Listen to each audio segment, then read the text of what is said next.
The Highwayman by Alfred Noyes.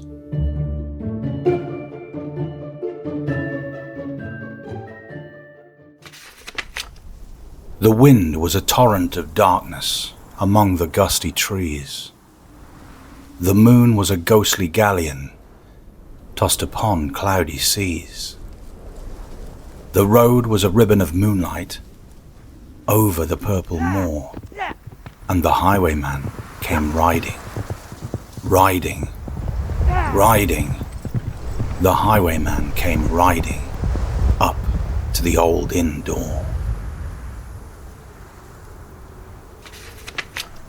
He had a French cocked hat on his forehead, a bunch of lace at his chin, a coat of the claret velvet, and breeches of brown doe skin. They fitted with never a wrinkle. His boots were up to the thigh, and he rode with a jewelled twinkle, his pistol butts a twinkle, his rapier hilt a twinkle, under the jewelled sky.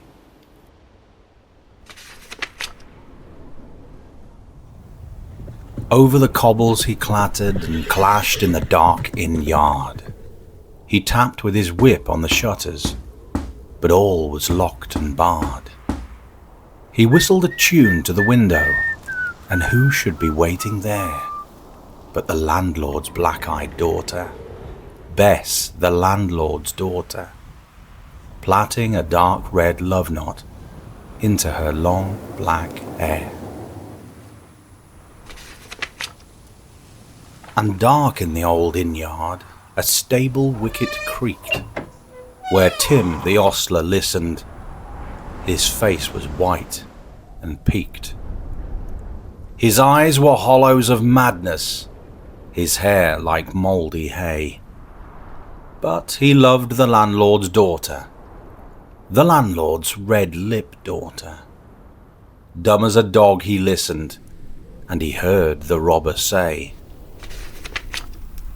"One kiss, my bonny sweetheart, I'm after a prize tonight, but I shall be back with the yellow gold before the morning light.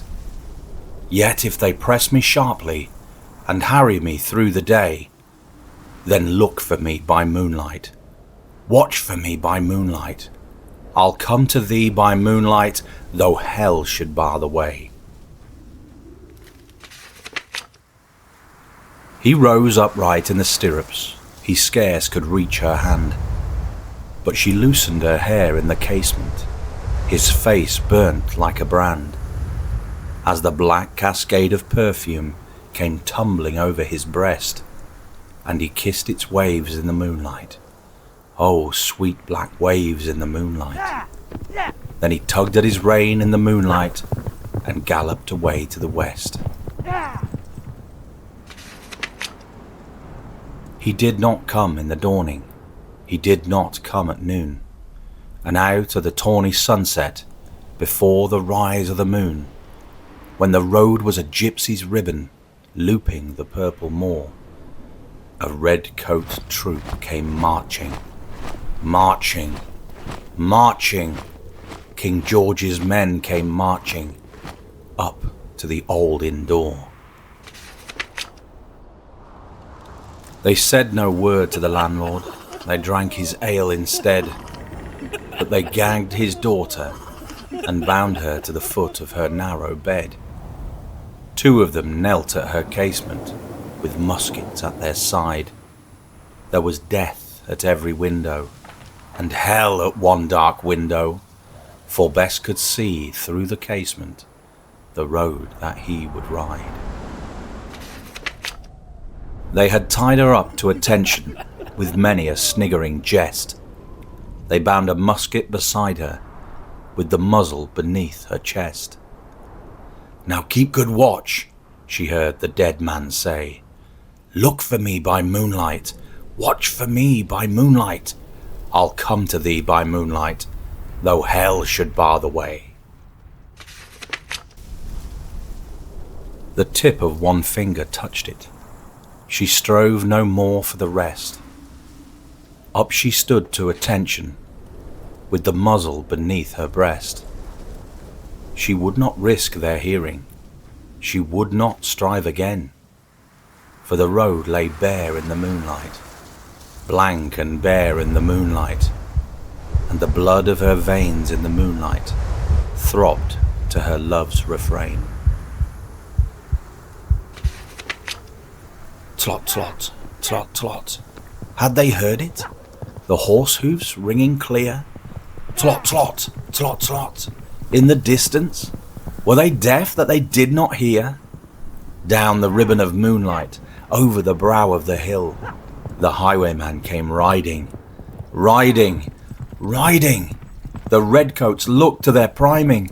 She stood up straight and still.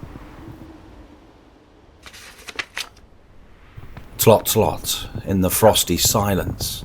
Tlot, tlot, in the echoing night. Nearer he came, and nearer. Her face was like a light. Her eyes grew wide for a moment. She drew one last deep breath. Then her finger moved in the moonlight. Her musket shattered the moonlight, shattered her breast in the moonlight, and warned him with her death. He turned, he spurred to the west. He did not know who stood, bowed with her head over the musket, drenched with her own red blood. Not till the dawn he heard it. His face grew grey to hear how Bess, the landlord's daughter, the landlord's black-eyed daughter, had watched for her love in the moonlight and died in the darkness there. Back he spurred like a madman, shouting a curse to the sky, no! With the white road smoking behind him and his rapier brandished high. Blood red were his spurs in the golden noon, wine red was his velvet coat, when they shot him down on the highway, down like a dog on the highway, and he lay in his blood on the highway with the bunch of lace at his throat.